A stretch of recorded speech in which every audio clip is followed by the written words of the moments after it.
face, but I can't. Okay, it looks like it's being live streamed. It is. I got to just turn the mute off real quick. Okay. Surely. There we go. Okay. Okay, perfect. Okay, I think we can get started. All right, so good afternoon, everyone. Welcome to Warren T. Jackson's Go Team meeting, where we will follow the agenda. It has been emailed to you and publicly noticed. I would like to remind everyone that this is a meeting of the Go Team, so only members of the team may participate in the discussion. Any members of the public present are here to quietly observe. So for members of the Go Team, just please identify yourself when you speak. I am pleased to call this meeting of the Warren T. Jackson Go Team to order at 3:03 p.m. And our first order of business is to call roll. So the secretary, Ms. Sprinkle, will now take the roll. Okay, good afternoon. I know that we are missing several people, but if you'll say present when I say your name. Atwell. Present. Aide. She is absent. Jesse Chai, absent. Yeah. Lauren Jones. Here. Okay. Kim Mackrett. Here. Rayleigh Wren. Here. Ben Hill. Here. Izzy York. Here. And Jill McDougall is absent as well. Yep. Okay, so thank you. This team will only be able to take official action if a quorum is present. Ms. Sprinkle, is there a quorum? Yes. Okay, fabulous. All right, so with that, I think we can move to the discussion items on the menu. Sorry, action items first. So our first order of business is to approve the agenda. This was provided to you and copies are in your inbox. Any changes to the agenda? Okay, may I have a motion to approve the agenda? Motion to approve. Thanks, Ben. A second? Lauren Jones, second. Thanks, Lauren. All in favor, please say aye. Or Aye. aye. Okay. Great. All opposed, please say nay. Any abstentions, please say abstain. Okay, great. Those are approved. Okay, so then the next thing is that we need to review and approve the meeting minutes from our last meeting. Those are also in your inbox. Any corrections? Okay, if there are no corrections, may I have a motion to approve the previous meeting's minutes? Motion, Ben Hill, motion to approve. Thank you. A second? Kim Mack, second. Thank you. All in favor, please say aye. Aye. Aye. Cool. Any all opposed, please say nay. Okay, any abstentions, please say abstain. Okay, sounds good. The previous meeting's minutes are approved. Okay, so our first action item is the discussion of the budget. So I will turn it over to Ms. Atwell. Okay, let's get going. Okay, so we are in the budget development process. We're at step 4, which is the Go Team feedback meeting, and it has to be done this week because I have a staffing conference after winter break. So, all right, so here's our strategic plan that we have developed. And thank you to Ben for catching some of my mistakes with the objectives not being changed appropriately, but I think I've captured it now, but if not, just let me know. But this is our strategic plan that's going to be in place from 25 to 2030. And, you know, the purpose of the strategic plan is to help drive the programming and help with developing the budget so that it supports our strategic plan. Okay, last meeting, we ranked our strategic plan objectives, and they are here on the screen. We ranked them from to the most important to the least. Obviously, they're all important, but how we see them. And of course, the very first goal is around proficiency in literacy and math, with a focus in supporting underperforming subgroups and gifted learners. Number 2 is ensuring small class sizes. 3 is providing pathways for leadership for our staff. Number 4 is expanding opportunities that spark inquiry, creativity, and deep engagement in learning. Number 5 is maintain and enhance our signature programs, use data to guide decision-making, monitor progress, and allocate resources effectively. 7 is increase authentic family engagement to strengthen the home and school connection. 8 is collaborate across teams to align supports, interventions, and expectations while ensuring all students feel comfortable seeking help from any adult in the school. Number 9, use the MTSS framework to provide targeted academic and behavioral support to enhance social emotional learning experiences school-wide. And lastly is to acquire Cognia accreditation and recertification in Cognia STEM. Okay. All right, so this on the left is all of those, the 10 strategic objectives. And then on the right, I have just written, how our budget and our staffing supports those objectives. So the first objective around literacy and math, we are maintaining small class sizes. We're going to increase GATE instructional support, continued with our Readers Are Leaders coach, increased instructional support in EIP. Maintaining small class sizes. Currently, we're projected to be under 20 for K3, and 4 and 5 will be under 25 for all of those, which is kind of the goal that I set for having small class sizes. As you know, K3 can have a max of 26 kids with the waiver that we have with the state. And 4th and 5th grade can have up to 33 with the waiver that we have with the state. Creating pathways for leadership and allowing our exceptional staff to grow. I have some increase in this budget funding for teacher training, PD initiatives and signature programming upgrades, expand opportunities that spark inquiry, creativity, and deep engagement, adding the full-time STEM lab teacher, maintain and enhance our signature programs in IB and STEM, full-time STEM lab teacher, additional GATE teacher, streamlined signature program coach role. And I'll talk a little bit more about that.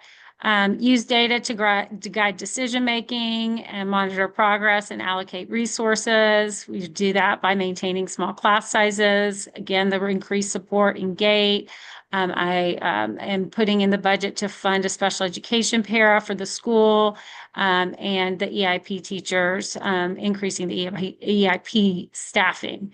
Increase authentic family engagement to strengthen the homeschool connection, increase funding for subs for parent-teacher conferences and professional learning opportunities.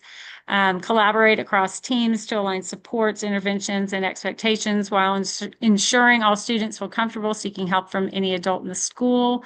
Increase tier 2 and 3 support through additional EIP staff.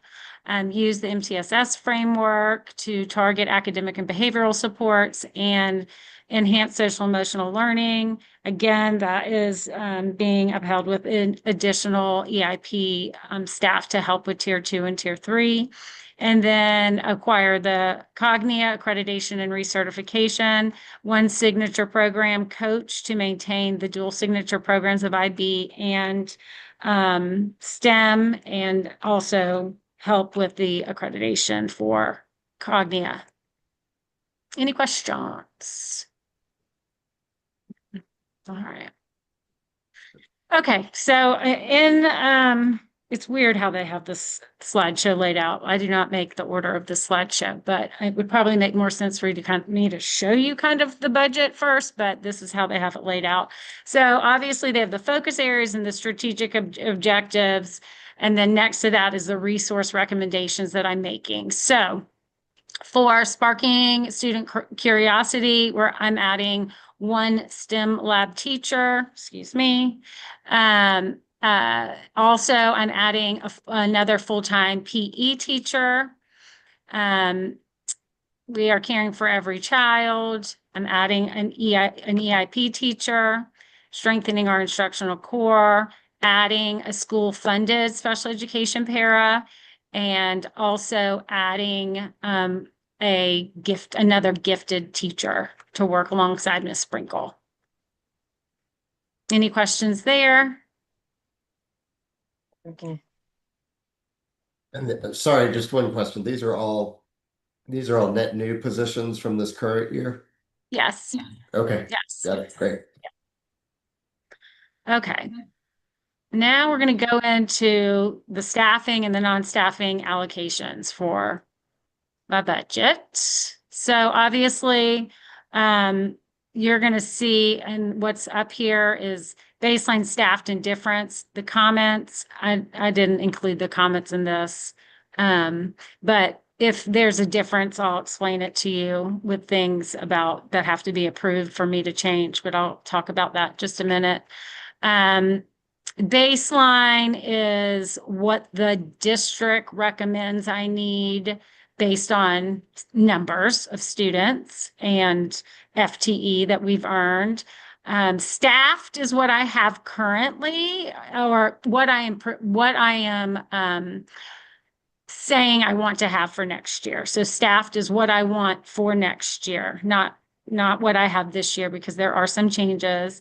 And then obviously the difference is the difference. And so you will see that, and that's how we'll go read through this. So first off, the most important is our homeroom teachers. They allotted me 4 kindergarten for teachers for next year is what they felt like I needed. I then added 1 to kindergarten, first and second grade, so that I will have 5 on all 3 of those grade levels, 5 homeroom teachers. So that's a difference of 1. So I'm adding 1. And then third grade, they said I needed 4. I agree. I only need 4.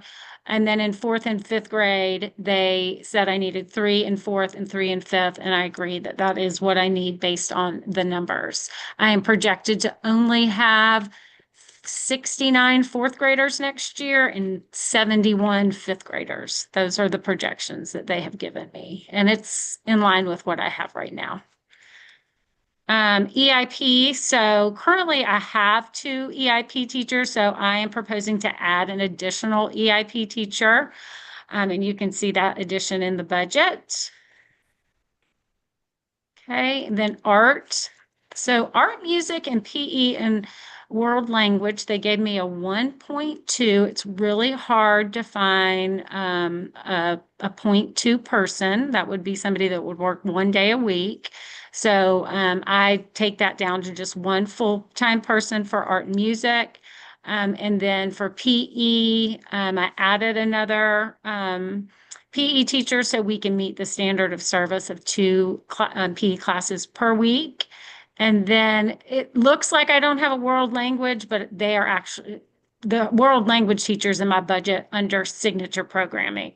So that's why it looks like I don't have one, but I do. I just have it on a different line. I take the funding for world language out of the IB allocations that I get. So, and then gifted, I earned 3.5, and we're going to have 2 next year. Let's see, ESOL, I have 1 ESOL teacher. This is saying interrelated is special education teachers. They're saying I'm going to have 6. I think I'm actually going to have more than that next year. 1 special ed lead teacher. I have 1 special education preschool teacher. And then I also have a classroom here, a self-contained classroom for autism. That special ed EBD teacher is staffed for that classroom, and that's that classroom. Professionals, paraprofessionals for special ed, I'm going to have 10 next year. And I'm also going to add a special education para that the school funds. And my reasoning for doing that is because that parapro will be able to do what we need them to do instead of having to specifically be assigned based on an IEP. So if we have a classroom that has a need for extra support that has students with disabilities, we can have that person help in that classroom without needing to kind of go through a specific IEP. Like as an example, a resource classroom can have up to 12 children before it qualifies for a special education para to help with. And we have found at the primary campus, especially when you have little people like kindergartners and first graders in a classroom, in a special education classroom, we need another adult in there to help. And so this will allow me to be able to provide that extra support for that classroom, those students. Quick question, Ms. Atwell. So Yep. just to clarify, that paraprofessional will sort of act like a floater depending on where the need is most. Is that, Yes. am I understanding that correctly? Yes. Yeah. Okay. But I mean, to be very honest with you, that person more than likely would be helping in that primary resource classroom. Okay. But it does give us flexibility that if we have Exactly. needs, Yes. it's really. I had one other question really quick from Uh-huh. the other slide. Do we Mhm. currently have 4 kindergarten teachers and we're adding one next year? No, I have. Or are- So this is all about budget and what I'm staffed. It's Uh-huh. not reflecting what I currently have. So I currently have 5 kindergarten teachers. Okay. That's Yeah. what I thought. I just was Yeah. trying to. Yeah. Okay. Thank you. The only grade level right now that I don't currently like for second that is adding, because right now they only have 4 this year, but they will need 5 next year. So that is an extra, but then you have to also think that 4th grade this year has 4 4th grade teachers, but next year we'll only have 3. Gotcha. Miss Atwell, just sorry, a question on the gifted piece. I think you probably have this in your messaging already, but what's the kind of justification or the narrative around being budgeted for 3.5 and then only having 2? Because we use the cluster model. So we don't, so that really is funding for like a resource model, and we don't use that model. So we don't have a need for 3.5. And that was the purpose of going to cluster model, because we earn more, earn more FTE segments. So therefore we earn more money. So therefore we earn more staff. And that is why we use that difference to offset class sizes. Okay. Yeah. I think that's just important to get in there. Yeah, absolutely. So that's the purpose of it. And then, I mean, Miss Sprinkle's on the Go team, so she can talk about this a little bit later, but, we really try to figure out how we can maximize that funding. And she and the gifted office are really good about that. And we have she's got some ways we can do that even more next year so that we can continue to earn teachers. I mean, and because we earned so much, it made sense for me to add an additional gifted teacher to help us, earn more. But like last year, we only earned 2.5. This year we earned 3.5. So we did a good job with our funding to earn more. Yeah, that's great. Okay. And I think it's important to mention too, that all of our classroom teachers are gifted certified. So they have the exact same, credentials that I do. All but one. Yes. All but one. All but one, but they do not have any gifted Yes, students. but yes. And then is the that EBD classroom, is that new, Miss Atwell? The autism? It's a region, so it's a regional classroom. So it's a regional classroom, meaning it serves the entire district. And it's I mean, based at Jackson? It's at main campus. Yeah. Okay. Yeah. It's an educational support, educational therapeutic support classroom for autism. So it's a very small class, and it's here. They asked to have it here, and so we were happy to house it. And at this point, I think it's going to continue to be here, but those regional classroom locations can sometimes change. Got it. Okay. Yeah. So that's kind of, the special ed stuff, I don't have any say so in terms of staffing for that. And funding, like we get what we earn, and that's what we, I can't move that. I can't say, I think we only need 5 special ed teachers this year. We'll take, I can't do any of that. If they say I need 6 special ed teachers, that's how many I have. Yeah. There's no flexibility in that part. Okay, so this is me on here, principal, assistant principal, program administrator. a school secretary, bookkeeper, clerks. So they have given me 2 assistant principals, and just like last year's budget, I only need 1, but I do need a program administrator at the primary campus. So that basically equates to 2 assistant principals. School secretary, I don't have 1, I have 2. I have 1 at each campus. I do not have a bookkeeper. One of the secretaries acts as a bookkeeper, and one of them acts as a more of like a registrar and student information specialist. They give me a clerk for 111 days. I chose to have 2 clerks, 1 at each campus for the same schedule that a teacher works. Okay. Counselor, they gave me 2 counselors. We only use 1. We have our Readers Are Leaders coach that they staffed, and we have 1 media specialist. They said that we could have 2. We are only staffing 1. Does not make sense for us to have 2 for the way we schedule and use our media centers.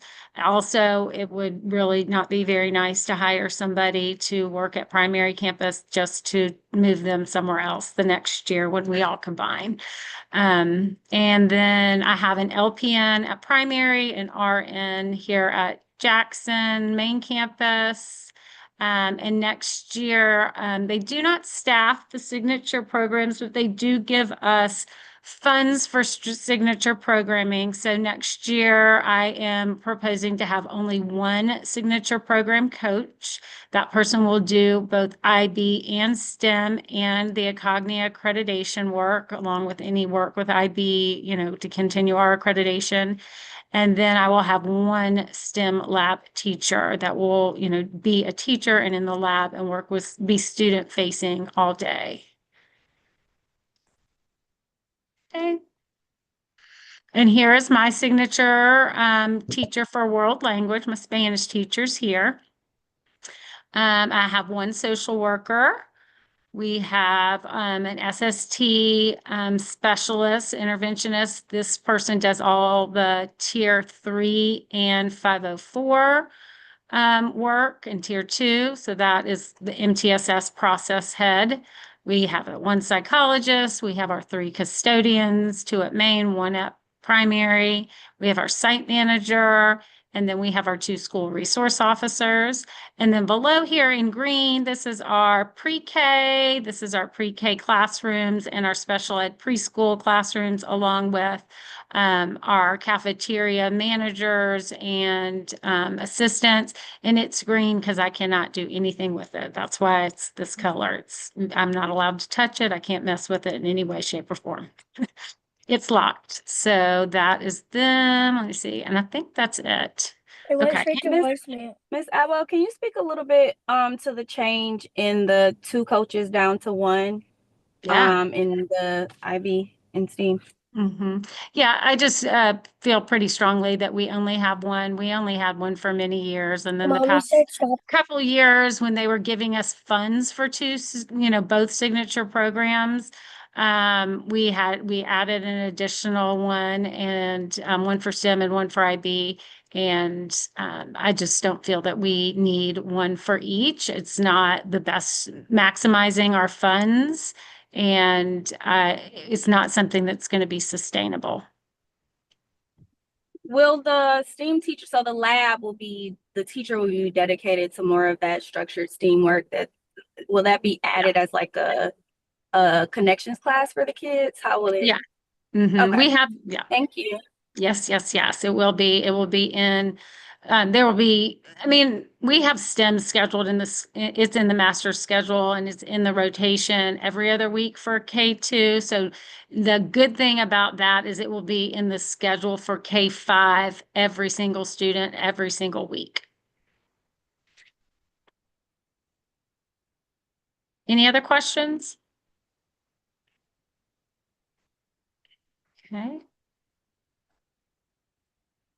All right, so here is kind of the non-staffing allocation. So these little buckets, and there's actually a lot more buckets that I can put money in, but it is just money that I can put in different line items, but it also is, I can move it around. So I can, change it if I need to the next school year, if we need funds in certain things. But you can see the amount of money that I have allocated. That's the call to pay attention to. So on the left, the recommended is what APS recommends, and then in the middle is what I have allocated for each. So I've allocated 10K for teacher stipends. I've kept the custodian overtime and SRO overtime the same as the recommendation. I have $5,000 in there for licensing computer software. I've got $5,000 in here for instructional employee travel. This is the, teaching and other supplies. This is kind of what we pay for, different things for the teachers. A lot, Amazon, this is a lot of Amazon money right here. And then we have our signature programming supplies. I have 8K in there. Media supplies, I kept the recommendation from the district. I put in $2,500 for textbooks for PD because we are planning to pick a book to help with instruction next year and do a book study in PL around that. And then I have the $12,500 for signature programming dues and fees, and that's STEM and IB. And then I have this academic stipends. Those are additional stipends that go to teachers. And then then I added more money into my subline so that we could provide more days for conferences, planning, and PD days, and be able to get subs for the teachers so we can do that. And that's it. Any questions about this?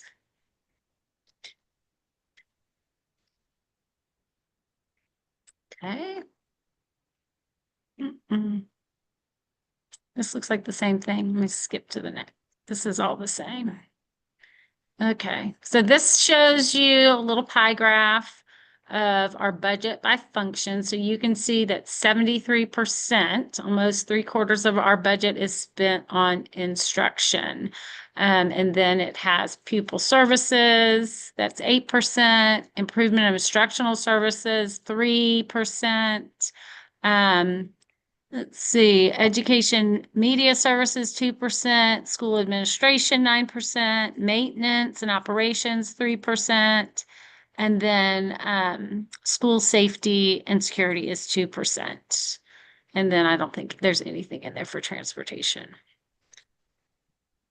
One question, I was looking back at our at the FY27 allocation total.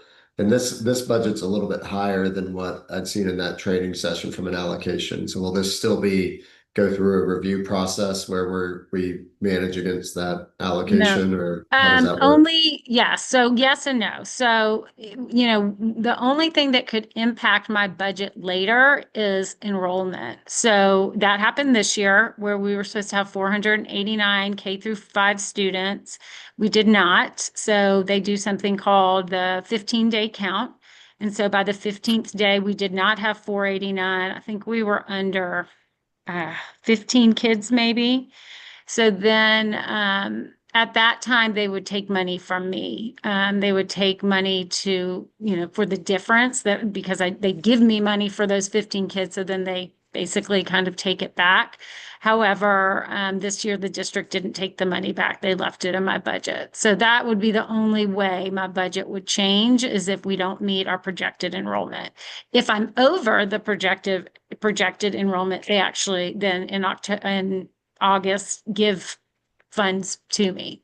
So that happened the year before. I think we were over again, like something like 15 kids. And so we got more money added into our budget in the first quarter of the school year. That's when we added the extra 4th grade class. And also, yes, but we also added Miss Sprinkle full-time. Remember, she was part-time. Yeah. And so we added that. So that allowed us to do that. Okay, that makes sense. I just wasn't sure how the budget here tied to what they'd said our allocation was. So if this is the budget, that's great.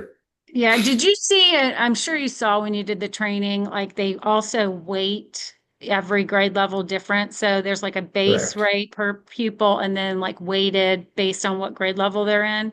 So that's the only thing is if you do go over your over your projection, they only give you the base. They don't give you the weighted money, but they will give you the base money for every kid that you're over. Right. Yeah. Okay. Thank you. Just a quick question. I can't remember. What's the projected number of kindergartners next year versus how many we have this year?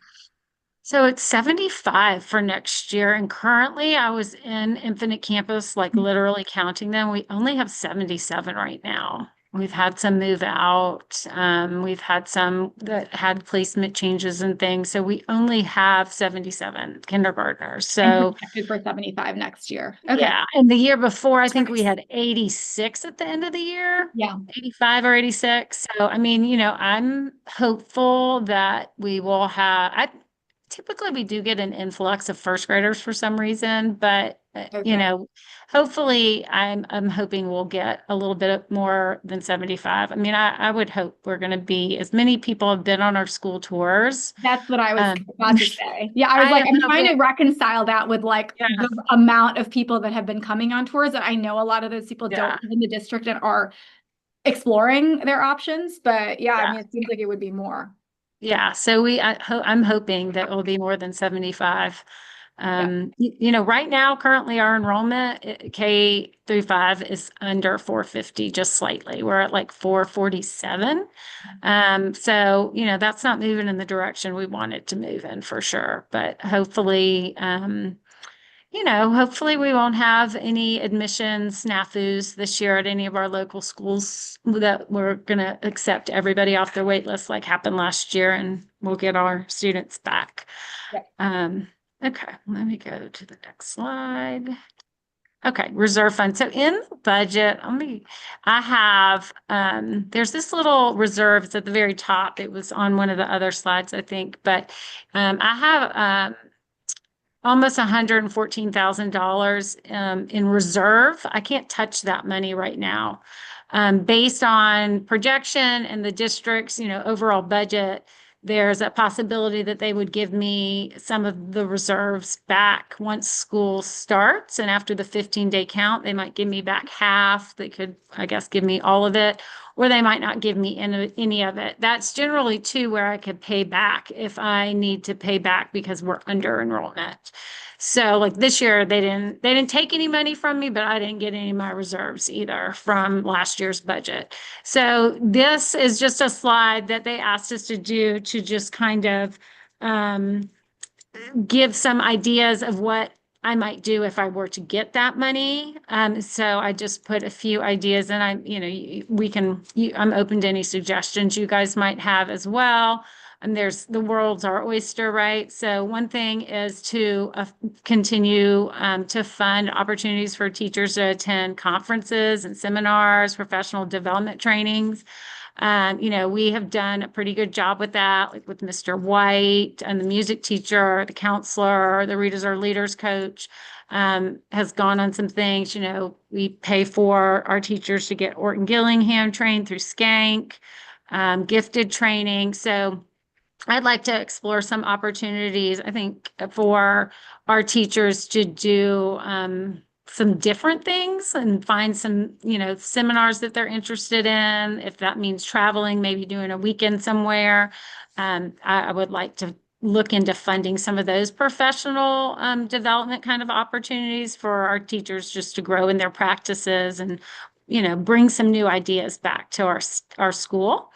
Another thing was continuing to make sure we have enough funds in our sub budget to allow for, we had grade level meetings today, PLC meetings and talking about, having days dedicated for conferences, dedicated for PD, dedicated for vertical planning where, second grade can get with third grade and plan and talk about things, those types of, funding those opportunities. And then obviously funding some, targeted professional learning that would come in-house on some of our professional learning days, funding, whatever that is that we might need that can support social emotional learning and culturally responsive teaching. So those were just some ideas I threw out there. Anybody? I mean, other opportunities that we could use, additional funds for that we've done in the past is we've hired like hourly teachers that will come in and work, with kids in math or reading. We've done that. I'm trying to think what else we've done with extra fund. We can obviously use it towards our signature programming, STEM equipment, field trips, lots of different things that we can, use it in an innovative way for our kids and for our teachers. Do we feel like we have top line equipment for, I don't know, you mentioned STEM, but anything like that, art, STEM, like, do we have all the right things? We have a lot of STEM stuff, a lot. Yeah. A Okay. lot. A lot. I couldn't even begin to, Tangi would be able to tell you probably better, or Kim Mack would tell you better what we have, but we do have a lot. I actually looked at purchasing something, one of the people that works for the active floor people. We have two active floors. So there's this company that makes that. I met with their salesperson and I was really wanting to pull the trigger and buy some things she was selling, but then really pulled back because we have so much right now that we need to make sure we're maximizing and using with our kids before we buy additional things. And I think next year having that dedicated STEM teacher, STEM lab teacher will help us to make sure we're using all that we have, because we have spent tens of thousands of dollars on STEM. We've got robots. We've got like I said, the 2 active floors at each campus. We've got a lot of stuff. But, We have a drone. Drone. Some of the stuff that it's like sometimes, you can have too much, and a lot, you have to figure too, our STEM staffing has changed and principals changed. And so we have, everybody kind of has their things that they're into, and, it kind of depends on who's in place to what they really like to do with the STEM program. Some people, like want to do a garden, and that's something that is very STEM, but then, you might have the next person come along that they don't want to keep up a garden, and that's not the initiative. So we want to make sure that we are, sticking with our school-wide PBL, which is our water, using the equipment we have, continuing to have our lab attack, continue those things, kind of see what we need. And then, yes, possibly if we want to buy something next year, if we get these reserve funds, we'll have money to do that. To build on to this line of thinking, in terms of like the arts and theater and like music, like anything that we could maybe improve in that aspect, or even like bringing in some type, like we wanted to create hourly teachers for like band or a strings club or something like that, something that kind of improves or builds on like our already amazing, like what Mr. White is doing and what Miss Primore is doing. Maybe that could be an idea we think and explore as well. Yeah, absolutely. Yep. We've had band before and orchestra. The district, had it in elementary school. They funded it for a long time, but that's been a long time ago. But definitely, Lauren, something that we could look into. Any other questions? All right. So these are the questions we're supposed to think about and discuss. Does a budget proposal support our school's strategic objectives and lead to achieving our goals? If new positions, resources, or programs are being added, what data or feedback supports these changes? What trade-offs are being made in this budget? Are any current programs or resources being adjusted or reduced? And how will that impact our students? And if we are sharing staff positions, which we're not, how will this affect student support and service delivery at our school? We don't share any positions. Sometimes schools have to share a gifted teacher because maybe they don't have a lot of gifted students, or they share an ESOL teacher, or they share sometimes even PE teachers, music teachers, art teachers. Sometimes schools will do that, especially if they need like a 0.5, they need a halftime person to help with art or music. They will share between 2 different schools. So we are fortunate.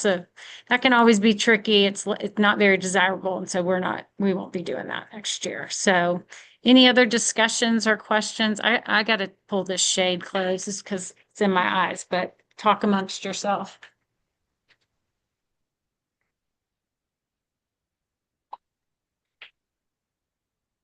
No, the only other thing I can think of, and this is to Lauren's point, on band and, art and music is, we noticed last year that there was a need for, like a better setup for the fifth grade musical, like with speakers and microphones. Everything was kind of old And we just spent so much money on it. rusty. So I just, for the record, if we can consider that or put that on a list, think some people would quite appreciate. Yeah. Can we add maybe revamping the Labitat area, like the benches where the kids would be sitting to look at the fish? There's nails popping out. I think they need, I don't know, sanded or repainted maybe. But there's also some gardens in there where the kids could plant stuff. I would be totally interested in that. You are totally interested in everything. You're I'd only be one interested. person. And Yeah. that is amazing though. I'm on board. I'm on board for that. The outdoor classroom too, the one in the woods. Oh, yeah. I Well, we really gotta- think that's a missed opportunity. Yeah. I'll help. I love all that. I'll help when we go back to main campus. Sign me up for that. You I do love like the that. garden. You like that stuff. Yes, Rayleigh. And Yeah, if we're those throwing are. out more okay. ideas, I know like everybody has been loving these clubs like that you introduced, Lego Ms. club. Apple, like, oh my God. Like, and I don't know if like the teachers get paid extra for the clubs, but it would be nice if they were, if we had the That's funds what the to be able to stipends. So I give them introduce. stipends Provide to stipends. Oh, teachers. okay. Yeah. So that's why I added some additional stipend money in the budget. And I, like I said, was telling you earlier, I can always move if I need to move money, to add additional stipends next year. If I have money, I can move it into that. But clubs are totally volunteer. So, I have to put go out meet the there that bus. they I'll can be right do back. one. Yeah, that's fine. You can do a club, but you also, I rely on the teachers wanting to do clubs. So this year we had 5 or 6. And then, Mr. White, what he does is not necessarily a club with chorus and the musical, but, he gets stipends for both of those as well, because he spends Yeah, it's a lot of work. exorbitant amount of time on both of those things. And that's why they're so amazing. Yeah. But even if we just need any other ideas to add for that money, I think it was the 113,000. I think that's what we've been brainstorming of like, what else could we add? And just one question on that. I know our crossing guard didn't work out this year at main campus, but are our crossing guards within the We school never budget, had or a are they- crossing guard. We didn't have a crossing guard. We just have SROs at both campuses, school resource officers. So they're actually, Atlanta Public Schools police. And so Right. that our SRO at main campus was trying to do some, direction of traffic, but it just became too unsafe for anybody to be out there. So what we have APS is trying to do is to work with DOT to put some traffic tables on Mount Perrin Road, possibly some stop signs, so that it could be safer out there for somebody to help, direct traffic out there during the hours when we're doing carpool. But it's too dangerous at main campus to have somebody out there. Yeah, I agree. I was just thinking about that traffic situation and what could be done there. So that makes sense that it's on process. Yeah, hopefully. I actually was thinking about it today, driving driving back to Maine from primary. Like, what's taking so long with the traffic tables? Because, Mount Perrin is just so dangerous. But yeah, I wish we could get somebody out there to help in the morning, especially once we're all back. And that is something that I've definitely talked to, Dr. Bradshaw and Mr. Dancer about, was how important it's going to be once we all are on one campus to figure out the whole transportation, the coming and goings during the morning and the afternoon, so that it runs smoothly and efficiently and obviously safely. So, they've promised me that that's something that we're going to look at and really pay attention to. So. Sounds good. Thank you. Yeah. All right. So I think it's your turn, Izzy. Okay, so we need to take a vote on the proposed 27 budget. So can I have a motion to approve? Motion to approve. Thanks, Lauren Rayleigh. Jones, second. Thanks, Lauren. That's a second. All right, everybody in favor say aye. Aye. Aye. Everybody not in favor say nay. Any abstentions? Okay, great. We have approved the budget. Yay! And Miss Atwell, these budgets, you always do such an amazing job. So Oh, thank you. Well, thank I you. was you. gonna All say right. the same thing. It looks amazing. Okay. So we will finalize our budget by March 13th. That's like the last meeting, but I also wanted to show you guys this. And this is from our MAP testing that we did in December, from fall to December, so from August to December. And this is an achievement quadrant. So, you can see in the top right corner, it tells you what each little box means. So, on the left, you have low achievement and high growth at the top left. And then at the bottom left, you have low achievement, low growth. At the top right, you have high achievement, high growth. And at the bottom right, you have high achievement, low growth. So obviously, kids achieve at different levels. And we have kids that achievement might look low, but our goal is always to grow them no matter where they are. And so this is our math data. And you can see that those little dots are all of our teachers who teach math. And the vast majority of our school is in that right quadrant, meaning that they're high achievers and they had high growth from August until they took it in December. And even for 2 of our classrooms that the kids have lower growth, lower achievement, they still were in the high growth category, meaning that even though they achieved at a low rate, we were able to push them at a higher rate. So I just wanted to share that. That's math. And then I'm going to show you reading, which is amazing.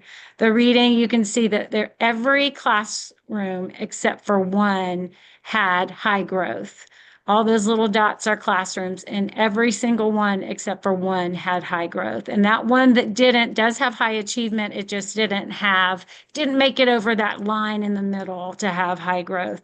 But still, this is amazing. I was really pleased to see this and to see how much our teachers are pushing our kids to grow and to, improve. So I think that was worth noting. And it's what I wanted to show you guys today.